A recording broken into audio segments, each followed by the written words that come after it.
Okay. ఇంతవరకు మనకి problems null space of spanning set అయిపోయింది. ఇప్పుడు basis for null A. So ఇది కూడా మొత్తం problem same to same spanning set లాగానే వేయాలి. లాస్ట్ కొంచెం డిఫరెంట్ ఉంటుంది, అదేంటిదో చూద్దాం. ఓకేనా. The set of vectors which are the solutions of the equation in AX bar is the spanning set since the resultant set is linearly independent then the set forms basis for null A. ఇక్కడ ఏమంటాడు, మనం same ఇంతకుముందు చేసినట్టు free variables వస్తాయి and separate చేస్తాం, common తీస్తాం and vectors scalar linear combination వస్తుంది. అప్పుడు అది స్పానింగ్ సెట్ అవుతుంది. కాకపోతే ఇక్కడ మనం సాల్వ్ చేసినప్పుడు టోటల్ వాల్యూ అనేది ఇక్కడ జీరో అవ్వాలి, ఏదన్నా ఒక రో. ఇప్పుడు ఇందులో టోటల్ వాల్యూ లాస్ట్ రో జీరో అయింది కాబట్టి అది ఏమవుతుందంటే ఇండిపెండెంట్ అవుతుంది. ఓకేనా. ఫస్ట్ మీకు ఇండిపెండెంట్ డిపెండెంట్ అంటే ఏంటో తెలియాలి. ఇండిపెండెంట్ డిపెండెంట్ అంటే ఇక్కడ లీనియర్లీ ఇండిపెండెంట్ సెట్ డెఫినేషన్ రాస్తుంది. అందుకే అండ్ ఇండెక్స్డ్ సెట్, ఒక సెట్ వెక్టార్ స్పేస్ తీసుకున్నాం. అందులో ఏమేమి ఉంటాయి vectors, V1 V2 V3 so up to so VP దాకా తీసుకుంటున్నాం మనం. ఈ వెక్టర్స్ అనేది వెక్టర్ స్పేస్లో ఉంటాయి. ఈ set to be linearly independent set. ఈ సెట్ని మనం లీనియర్లీ ఇండిపెండెంట్ సెట్ అని ఎట్లా అంటామంటే, దీనికి లీనియర్ కాంబినేషన్స్ రాస్తే ఇవన్నీ వెక్టార్స్. సో స్కేలర్స్ తీసుకొని లీనియర్ కాంబినేషన్ రాస్తాం కదా. సో ఫస్ట్ దానికి C1 V1 bar, C2 V2 bar, C3 V3 bar and up to so CP VP bar equals to 0. ఇది మనకి లీనియర్ కాంబినేషన్. వెక్టార్స్ ఇస్తే లీనియర్ కాంబినేషన్ రాయమంటే కొన్ని స్కేలర్స్ తోటి మల్టిప్లై చేసి రాయాలి. సో లీనియర్ కాంబినేషన్ రాసేసినాం. Has only the trivial solutions. Trivial solution అంటే అన్ని స్కేలర్స్ కూడా ఈక్వల్స్ టు 0 కావాలి. అంటే ప్రతి స్కేలర్ C1 0 కావాలి, C2 0 కావాలి అండ్ C3 0 కావాలి, CP 0 కావాలి. ఇక్కడ ఎన్ని స్కేలర్స్ ఉన్నాయో అన్ని స్కేలర్స్ అన్నీ కూడా 0 కావాలి. అప్పుడు మనకు అదేమైతే లీనియర్లీ ఇండిపెండెంట్ ఉంటే 0 అవుతుంది, గుర్తుపెట్టుకోండి. ఓకేనా. ఇండిపెండెంట్ ఉంటే 0 అవుతారు, అంటే ఇండిపెండెంట్ ఉంటే 0 అయిపోతారు. ఓకేనా. సో ఇండిపెండెంట్గా ఉంటే ఇక్కడ C1 C2 C3 అనేటి అన్ని 0 అయిపోవాలి. ఏ వాల్యూ కూడా 0 అవ్వకుండా ఉండదు. ప్రతి వాల్యూ స్కేలార్ అనేది 0 అయితే దాని ఏమంటే మనం లీనియర్లీ ఇండిపెండెంట్ సెట్ అంటాం. ఓకేనా. తర్వాత లీనియర్లీ డిపెండెంట్ సెట్ అంటే సేమ్ లీనియర్ కాంబినేషన్స్ తీసుకుంటాం. ఇందులో C1 వాల్యూ C2 వాల్యూ 0 అయింది, C3 కాలేదు, C3 నాట్ ఈక్వల్స్ టు 0. అప్పుడు ఏమంటుంది దాన్ని లీనియర్లీ డిపెండెంట్ సెట్ అంటాం. అంటే compulsory scalars C1 C2 C3 CP దాకా ఉన్నాయి. ఈ స్కేలార్స్లో ఏదన్నా ఒక్క వాల్యూ 0 కాకపోయినా కూడా దాన్ని ఏమంటాం మనం ఇండిపెండెంట్ సెట్ అంటాం, డిపెండెంట్ సెట్ అంటాం. ఇక్కడ అందుకే రాసినాడు in C1 C2 CP are not all zeros. Not all zeros అంటే ఇందులో అన్ని జీరోస్ కాదు, కానీ కొన్ని జీరోస్ అవుతాయి. ఇప్పుడు C1 0 అయింది, C2 0 అయింది, కానీ CP అనేది నాట్ ఈక్వల్స్ టు 0. అప్పుడు ఆ సెట్ని ఏమంటాం, డిపెండెంట్ సెట్ అంటాం. ఓకేనా. సో టోటల్ టర్మ్స్ అనేటివి 0 కాదు, ఏదో ఒక టర్మ్ 2 టర్మ్స్ ఇట్లా 0 అవుతాయి. సో దాన్ని మనం డిపెండెంట్ సెట్ అంటాం. టోటల్ టర్మ్స్ 0 ఉంటే ఇండిపెండెంట్ సెట్ అంటాం. ఇప్పుడు మనం ప్రాబ్లం చూద్దాం. 15 మార్క్స్ ప్రాబ్లం అమ్మ ఇది కూడా. 15 మార్క్స్లో find the basis for null A where A equals to matrix ఇచ్చిండు. ఇక్కడ బేసిస్ అనుకోమన్నాడు. ఓకేనా. So null A is the set of all solutions in the equation AX bar equals to 0. Null space formula రాయాలి first అయితే, ఇది గుర్తుపెట్టుకోవాలి కన్ఫామ్గా. So ఏ అనేది మ్యాట్రిక్స్ క్వశ్చన్లోనే ఇస్తాడు, అది రాసిస్తాం. ఎక్స్ బార్ అంటే మీకు ఆల్రెడీ చెప్పిన ఎన్ని ఉన్నాయి ఇక్కడ 1 2 3 4 అంటే X4 దాకా వస్తాయి. తర్వాత ఎన్ని రోస్ ఉన్నాయి, 3 రోస్ ఉన్నాయి అంటే 3 జీరోస్ వస్తాయి. ఓకే. తర్వాత అగ్మెంటెడ్ మ్యాట్రిక్స్ రాయాలి. సేమ్ A ఇంటూ 0 బార్ని కలిపేయాలంటే ఇక్కడ లాస్ట్కి జీరోస్ కలిపేయాలి.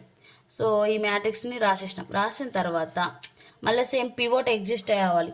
ఇక్కడ మనకి ఆల్రెడీ 1 ఉంది, ఇది 0 అయిపోయింది. ఇది ఒకటి 0 వేస్తే మనకి 1 పివోట్ అనేది ఎగ్జిస్ట్ అయిపోతుంది. సో నేను ఏం చేస్తున్నా అంటే ఇప్పుడు R3 వాల్యూ నాకు 0 కావాలి ఇక్కడ. అంటే R3 tends to R3 minus ఇక్కడ 3 ఉంది, ఇక్కడ కూడా 3 అయితేనే నాకు 0 అవుతుంది. కాబట్టి నేను R1కి 3ని ఇంటూ వేస్తున్నా, ఇది ప్లస్ ఉంది కాబట్టి ఇది మైనస్ తీసుకుంటున్నా. ఓకేనా. దీని వాల్యూస్ ఇక్కడ పక్కన చేద్దాం. R3 tends to R3 minus 3R1 ఇక్కడ మీకు R3 వాల్యూస్ ఇక్కడనే ఉన్నాయి చూడండి. ఫస్ట్ వాల్యూ ఏమో 3 -3 అట్లా రాసేసి ఇక్కడ R1 వాల్యూ సబ్స్టిట్యూట్ చేయాలి. R1 వాల్యూ ఏముంది, ఫస్ట్ది 1 ఉంది, సో 1 సబ్స్టిట్యూట్. 3 - 3 0. తర్వాత మళ్ళీ R3లో సెకండ్ టర్మ్ ఏముంది, -2. ఇక్కడ 3 ఉంది కదా, -3 రాసేసి మళ్ళీ R1 టర్మ్లో సెకండ్ ఏముంది, 0 ఉంది.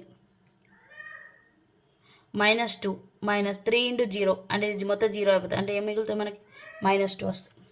తర్వాత మళ్ళీ R3లో థర్డ్ టర్మ్ ఏముంది, 1 -3 × ఇక్కడ థర్డ్ టర్మ్ ఏముంది మనకి, -3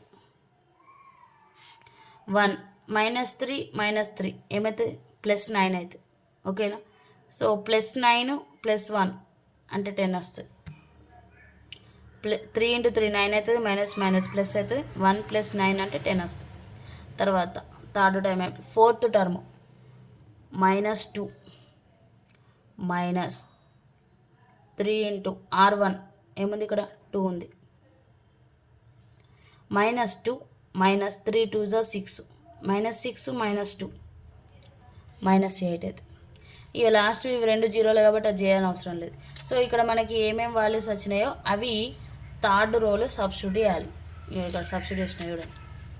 ఫస్ట్ టర్మ్ 0 వచ్చింది మనకి, ఫస్ట్ టర్మ్ 0 వచ్చింది, 0 రాష్ట్రం. సెకండ్ టర్మ్ -2 వచ్చింది, -2 రాష్ట్రం. థర్డ్ టర్మ్ 10 వచ్చింది, 10 రాసేసిన. ఫోర్త్ టర్మ్ -8 వచ్చింది, -8 రాసిన. 0కి 0. తర్వాత ఇప్పుడు -2 10 8 ఇవన్నీ ఒక టేబుల్లోనే వస్తాయి కదా, సో డివైడ్ చేద్దాం.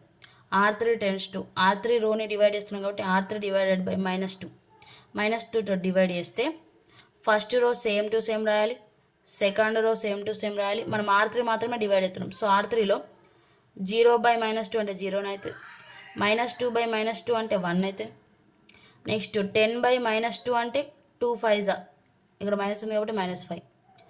అండ్ 8/2 అంటే 2 4 క్యాన్సిల్ అవుతుంది, మైనస్ కూడా క్యాన్సిల్ అయిపోతుంది, 4 వస్తుంది. ఇక 0 అంటే 0. ఓకేనా, ఇది అయిపోయింది. తర్వాత ఇక్కడ ఫస్ట్ పివోట్ ఎగ్జిస్ట్ అయింది, మిగిలిన రెండు జీరోలు అయిపోయినాయి మనకి.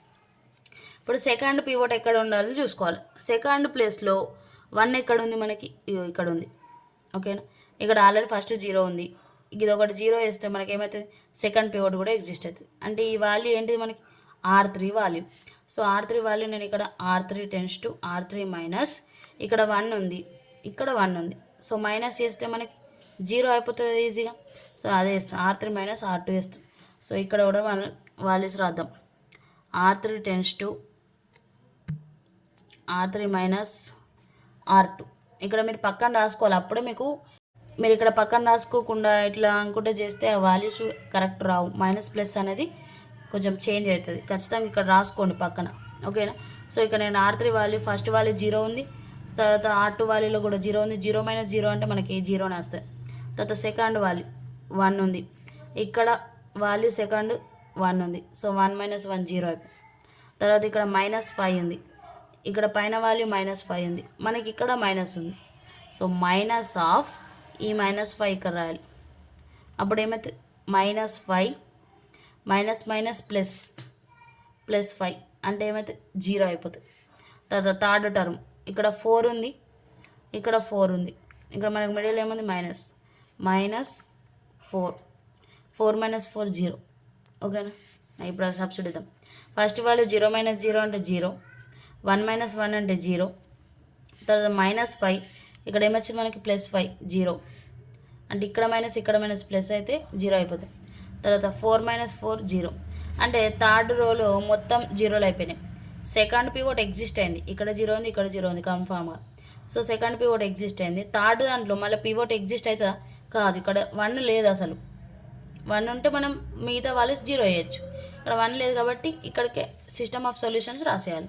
సో సిస్టమ్ ఆఫ్ ఈక్వేషన్స్ రాస్తే దీని ఈక్వేషన్స్ కన్వర్ట్ చేయాలి. x1 x2 లేదు, x3 x4 = 0. నెక్స్ట్ సెకండ్ రోలో x1 లేదు 0 కాబట్టి x2 x3 x4 = 0. థర్డ్ దాంట్లో అసలు వాల్యూస్ లేవు కాబట్టి అది రాదు. సో మళ్ళీ సేమ్ కోఎఫిషియంట్ 1 ఏది ఉంది, x1 ఉంది. సో ఇది ఈక్వేషన్ 1, ఇది ఈక్వేషన్ 2. ఫ్రమ్ 1 నుంచి కోఎఫిషియంట్ 1 తీసుకొని ఇవి రెండింటిని ట్రాన్స్ఫర్ చేయాలి ఇటు. సో x1 = ఇది టచ్ చేస్తే ప్లస్ అవుతుంది, ఇదేమో మైనస్ అవుతుంది. నెక్స్ట్ ఇందులో నుంచి కోఎఫిషియంట్ 1 x2 ఉంది కాబట్టి so x2 equals to from 2 నుంచి x2 ఈక్వల్స్ రాస్తే ఈ -5 ఏమైతే +5 అయితే, ఇదేమో -4 అవుతుంది. ఓకేనా. తర్వాత ఇటు సైడ్ ఉన్న వాల్యూస్ ఏమేమి ఉన్నాయి, x3 x4 అంటే ఫ్రీ వేరియబుల్స్ ఎన్ని మనకి 2, x3 and x4 are free variables. మళ్ళీ same x bar equals to x1 x2 x3 x4 first రాసినాం కదా స్టార్టింగ్లో, ఈ వాల్యూస్ మళ్ళీ రీప్లేస్ చేయాలి. x1 ప్లేస్లో మనకి ఏమొచ్చిన వాల్యూ 3x2 -2x4, x2 ప్లేస్లో 5x3 -4x4. x3 x4 values ఉన్నాయి ఇక్కడ లేవు, సో వీటిని అట్లనే రాసేస్తాం వాల్యూస్ లేని వాటికి. Next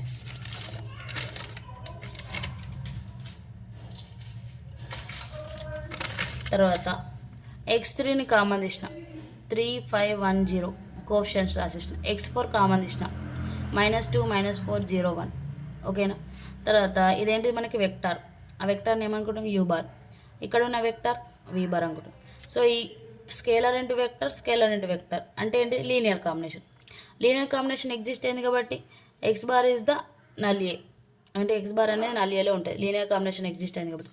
so null A equals to span of vectors రాస్తాం కదా, ఇక్కడ ఎన్ని వెక్టర్స్ ఎగ్జిస్ట్ అయినాయి అవి రాసాయి, u బార్ v బార్. తర్వాత null A is the linearly independent. Independent ఎట్లయింది మరి, నేను ఏం చెప్పిన మొత్తం ఏదైనా ఒక రో వాల్యూ అనేది టోటల్ 0 అయితే అది ఇండిపెండెంట్ అవుతుంది. ఇక్కడ మనకి ఈ రోలో ప్రతి వాల్యూ 0 అయిపోయింది, సో కాబట్టి ఇది లీనియర్లీ ఇండిపెండెంట్ అయిపోయింది. తర్వాత లీనియర్లీ ఇండిపెండెంట్ అయిందంటే ఖచ్చితంగా నల్ ఏ అనేది ఫామ్ ఏ బేసిస్ అని రాయాలి. ఓకేనా. మనకి ఖచ్చితంగా ఒక రో అనేది టోటల్ జీరోస్ అయిపోవాలి, అప్పుడు దాన్ని మనం లీనియర్లీ ఇండిపెండెంట్ అని రాస్తాం. సో లీనియర్లీ ఇండిపెండెంట్ అయిందంటే ఆటోమేటికల్లీ అది ఫార్మ్స్ బేసిస్ అని రాయాలి, నల్ ఏ ఫార్మ్స్ బేసిస్. ఒకవేళ ఇక్కడ లీనియర్లీ డిపెండెంట్ వచ్చిందంటే అంటే ఖచ్చితంగా రో అనేది 0 కాలేదు. ఓకేనా. రో అనేది 0 కాలేదు ఇక్కడ, అప్పుడు ఏమైతే డిపెండెంట్ అవుతుంది, అప్పుడు బేసిస్ ఫామ్ కాదు. ఓకేనా. ఖచ్చితంగా ఒక రో అనేది జీరోస్ కావాలి మొత్తం, అప్పుడు అది ఇండిపెండెంట్ అయితే అది బేసిస్ ఫామ్ చేస్తుంది. ఇది బేసిస్ ఫర్ నల్ ఏ.